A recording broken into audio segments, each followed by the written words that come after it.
नमस्कार विद्यार्थी मित्रांनो, आज आपण व्यावसायिक उद्योजकता या विषयाला सुरुवात करणार आहोत. काल आपण थोडंसं त्याची माहिती बघितली. व्यावसायिक उद्योजकता तुम्हाला SY BCom ला फर्स्ट सेमिस्टर आणि सेकंड सेमिस्टर दोघं वर्गाला असणारा हा एक विषय आहे. आणि व्यावसायिक उद्योजकता कशासाठी?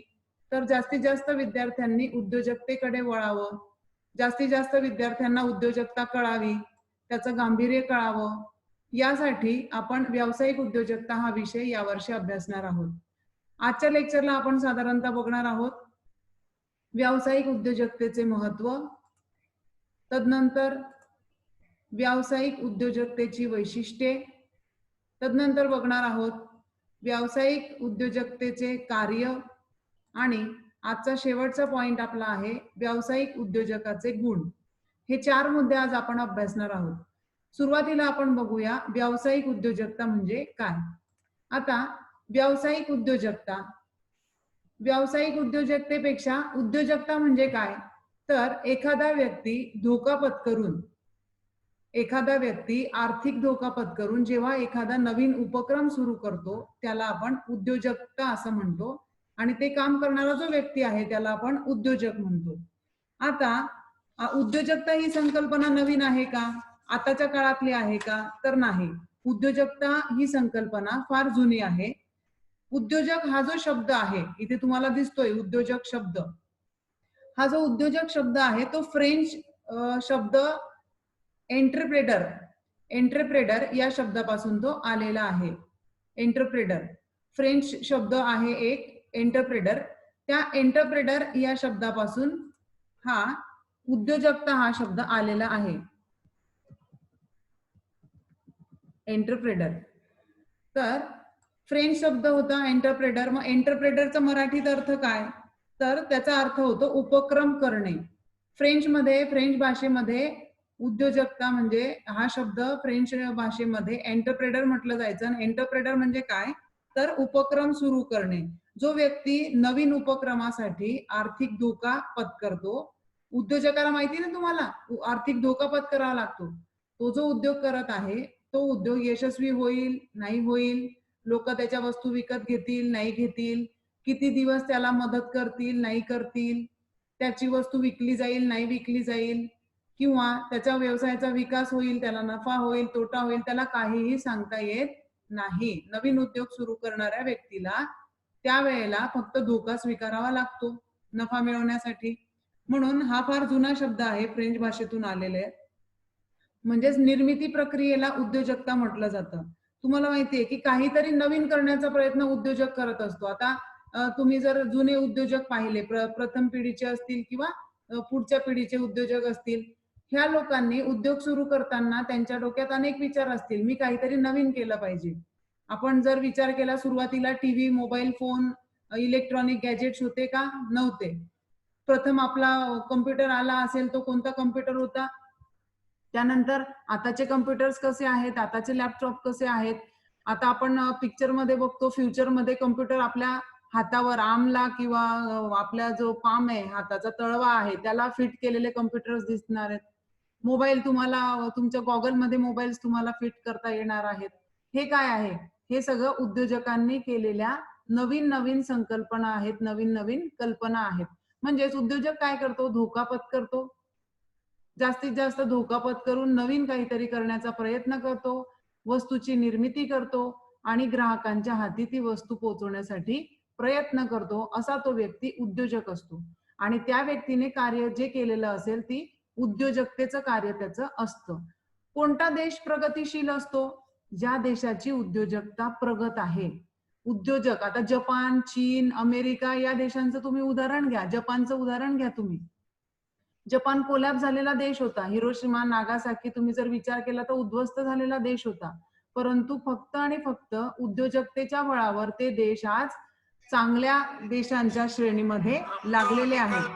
चांगले देश म्हणून त्यांना गणलं जातं. तर अशा या व्यावसायिक उद्योजकतेचा आपल्याला अभ्यास करायचा आहे. तर सुरुवातीला आपण बघूया व्याख्या. उद्योजकतेची व्याख्या आपण बघणार आहोत. तर उद्योजकता म्हणजे काय, तर MJ कॉलेजचे डॉक्टर AP सरोदे सर आहेत. त्यांच्या मते उद्योजकता म्हणजे काय, तर आधुनिक तंत्रज्ञान, आधुनिक तंत्रज्ञान, पुन्हा मी जाते त्या स्लाइडवर, आधुनिक तंत्रज्ञान, नवीन कल्पना, संधी शोधून, व्यावसायिक अनिश्चिततेत धोका पत्करून स्वतःच्या अंगी असलेल्या संघटन कौशल्याने योग्य नियोजनबद्ध उपक्रम अस्तित्वात आणून तो उपक्रम यशस्वी करणे म्हणजे उद्योजकता होय. उद्योजकता म्हणजे खूप काही मोठं नाहीये. काय तर आधुनिक तंत्रज्ञान, नवीन कल्पना, नवीन संधी शोधायच्या. आधुनिक तंत्रज्ञान म्हणजे काय? मी माझ्या व्यवसायामध्ये कोणतं नवीन मशीन वापरू शकतो, कोणती नवीन टेक्नॉलॉजी आणू शकतो, त्या मशीन, त्या टेक्नॉलॉजी, त्या प्रोसेसचा मी नवीन कल्पनांनी कसा उपयोग करू शकतो, म्हणजे इनोव्हेटिव्ह आयडियाज आपण त्याला म्हणू. नाविन्यपूर्ण कल्पना कशा वापरू शकतो, मला मार्केटमध्ये कोणत्या संधी आहेत, म्हणजेच अपॉर्च्युनिटी आहेत, ते शोधायचं. आणि व्यावसायिक अनिश्चिततेत, व्यावसायिक अनिश्चितता आपण आताच बोललो. व्यावसायिक अनिश्चितता म्हणजे काय? व्यावसायिक अनिश्चितता म्हणजे मला नफा होईल का मला तोटा होईल, ही व्यावसायिक अनिश्चितता. तिचा धोका पत्करून, रिस्क घेऊन, स्वतःच्या अंगी असलेल्या संघटन कौशल्याने, त्याच्या अंगी कोणतं कौशल्य असतं? संघटन, लोकांना गोळा करणं, साधन सामग्रीला एकत्रित आणणं, पैशाची उलाढाल करणं, भांडवलाची व्यवस्था करणं, हे सगळं संघटन कौशल्य आहे त्या व्यक्तीचं. त्या सगळ्यांना एकत्रित आणणं, योग्य नियोजनबद्ध उपक्रम अस्तित्वात आणून यशस्वी करणे म्हणजे उद्योजकता होय. साध्या शब्दात आपलं की धोका पत्करून, संघटन कौशल्य वापरून, संधी शोधून, नवनवीन कल्पनांद्वारे आधुनिक तंत्रज्ञानाच्या मदतीने एखादा उपक्रम सुरू करणं म्हणजे उद्योजकता होय, असं त्याला आपण म्हणू शकतो. याच्यामध्ये मुळात उद्योजकतेमध्ये काय येतं? मग आधुनिक तंत्रज्ञान, नवनवीन कल्पना, उपलब्ध असलेल्या संधींचा वापर, अनिश्चितता ज्या आहेत, धोका, त्यांचं स्वीकारणं आणि आपल्याकडे असलेल्या संघटन कौशल्यांचा योग्य नियोजनबद्ध उपक्रमात वापर करणं आणि एक चांगला उपक्रम सुरू करणं, याला आपण उद्योजकता असं म्हणणार आहोत. पुन्हा आपण जाऊया पहिल्या स्लाइडला. आता उद्योजकता म्हणजे काय? मग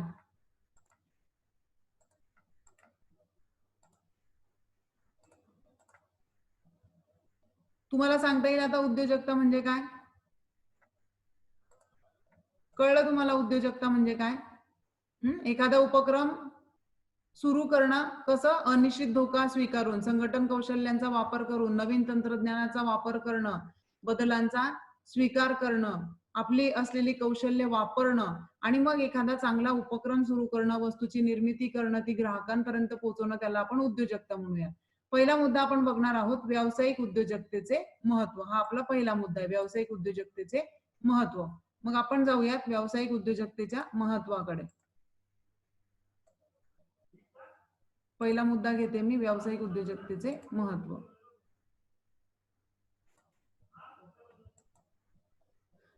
व्यावसायिक उद्योजकतेचे महत्व काय आहे? मी आधीच म्हटलं, ज्या देशाची उद्योजकता प्रगतिशील असते, जे व्यवसाय किंवा जे देश उद्योजकतेवर जास्त भर देतात, ते देश विकसित देश असतात.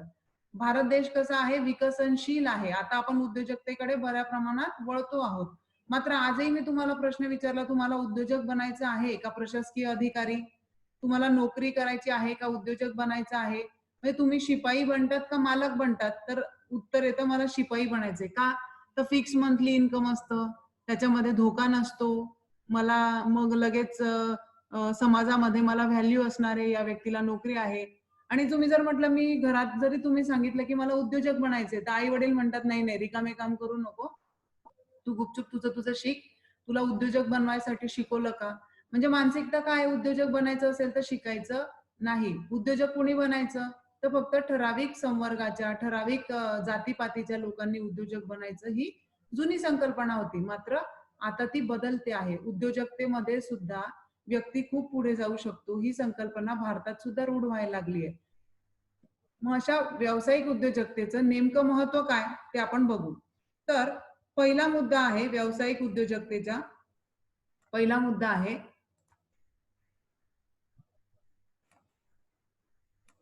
व्यवस्थापन क्षमतांचा विचार.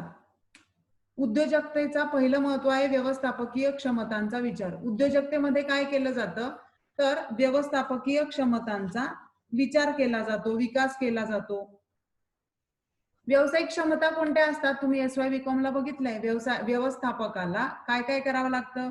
नियोजन करावं लागतं, नियंत्रण करावं लागतं, समन्वय करावा लागतो, मार्गदर्शन करावा लागतो. म्हणजेच व्यवसायाला जर पुढे जायचं असेल तर त्याच्याकडे चांगला व्यवस्थापक असणे गरजेचं आहे.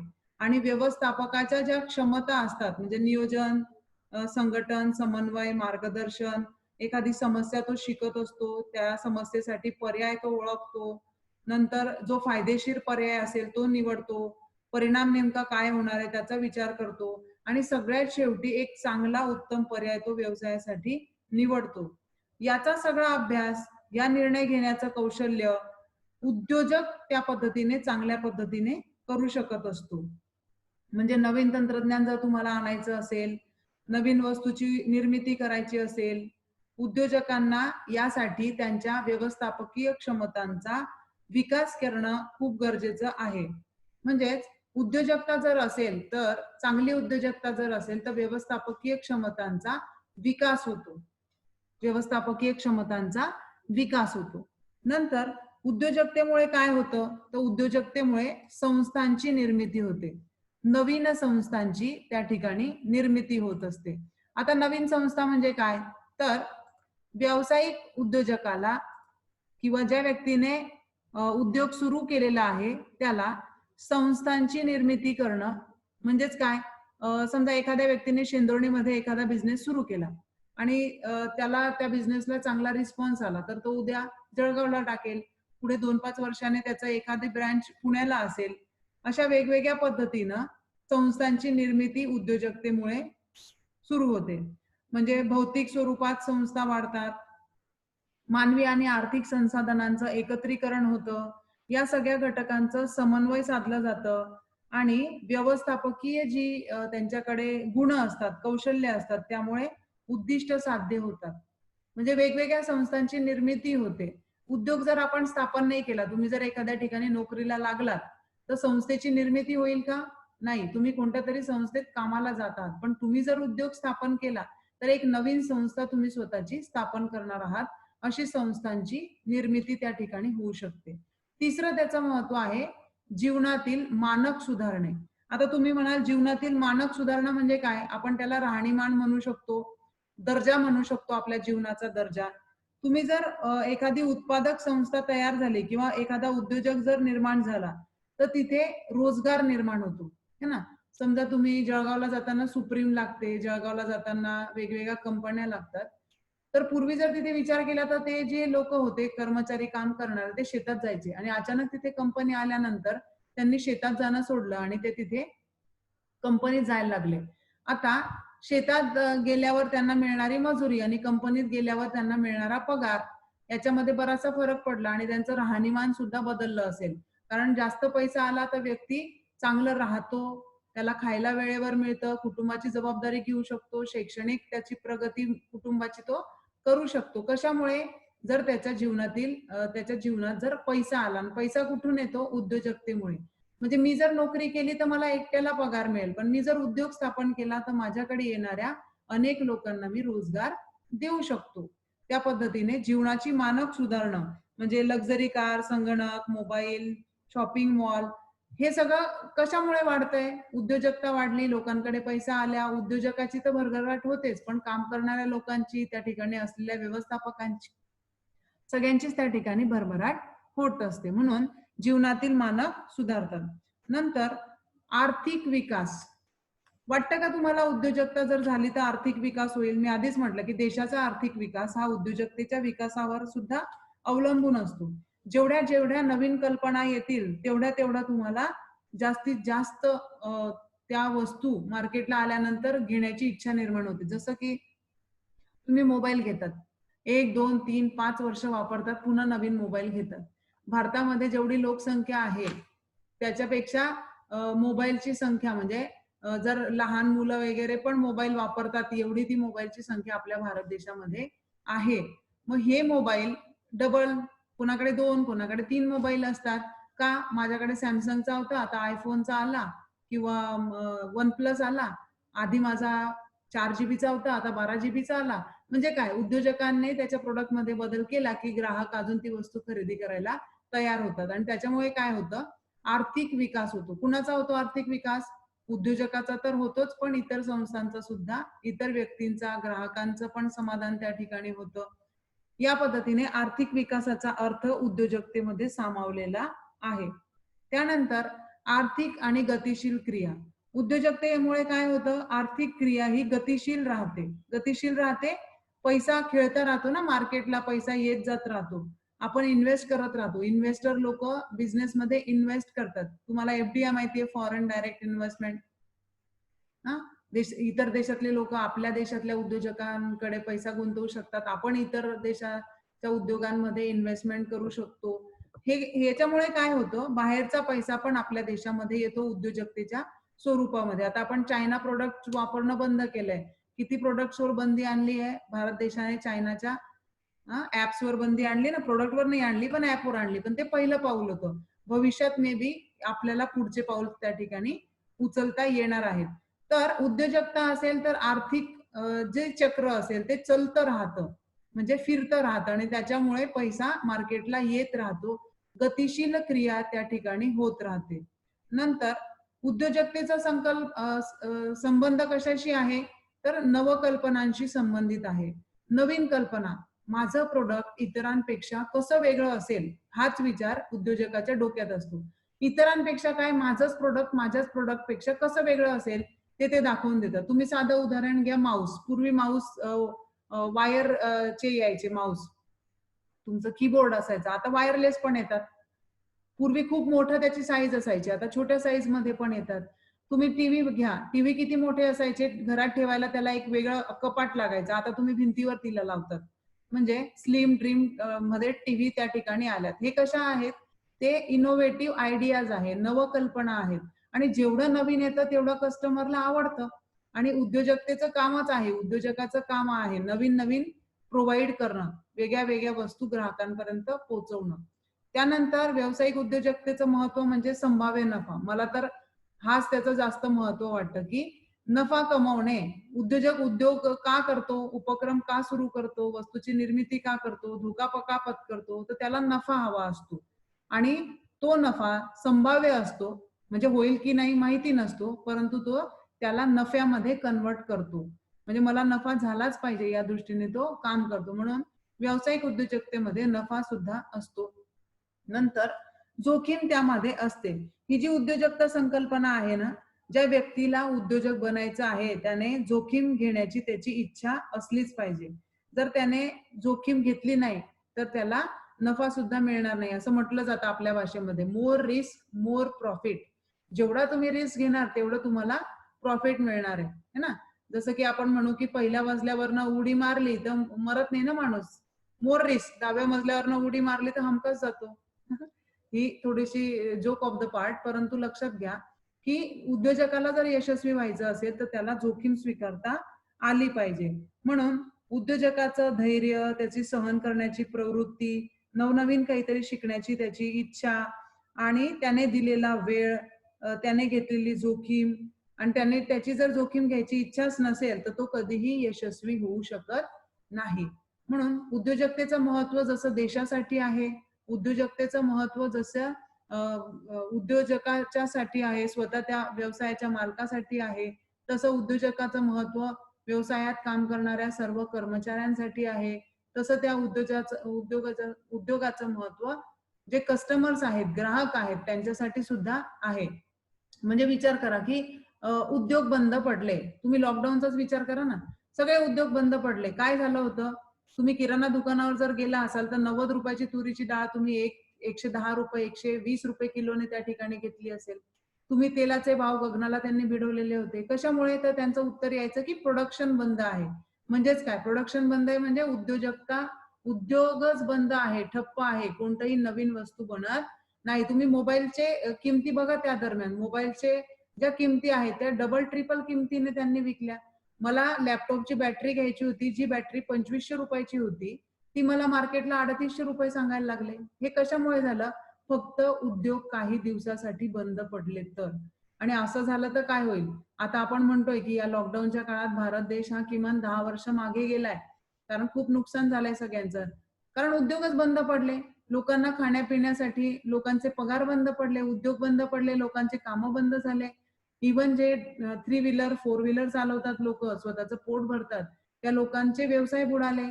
जे ठेले लावत होते लोकं, त्यांचे ठेले बंद झाले. हे काय कशामुळे झालं? उद्योग बंद पडल्यामुळे आणि उद्योग बंद पडल्यामुळे केवढं नुकसान भारतालाच नव्हे, जगाला झालं हे सगळं आपल्याला समोर त्याचं उदाहरण आहे. म्हणून उद्योग हे प्रत्येक देशासाठी खूप गरजेचं आहे आणि उद्योजकतेचे महत्व आपण या 8 मुद्द्यांच्या स्वरूपात पाहिलं असेल. होप तुम्ही सगळ्यांनी ते नोट डाउन करूनच घेतले असणार आहेत. आता आपण पुढचा जो लेक्चर आहे त्याच्यामध्ये पुढचा जो मुद्दा आहे तो आपण बघणार आहोत. पुढचा मुद्दा कोणता आहे मी तुम्हाला सांगते. आपला पुढचा मुद्दा आहे व्यावसायिक उद्योजकतेची वैशिष्ट्ये. आपण पुढे बघणार आहोत व्यावसायिक उद्योजकतेची वैशिष्ट्ये आपण बघणार आहोत. आता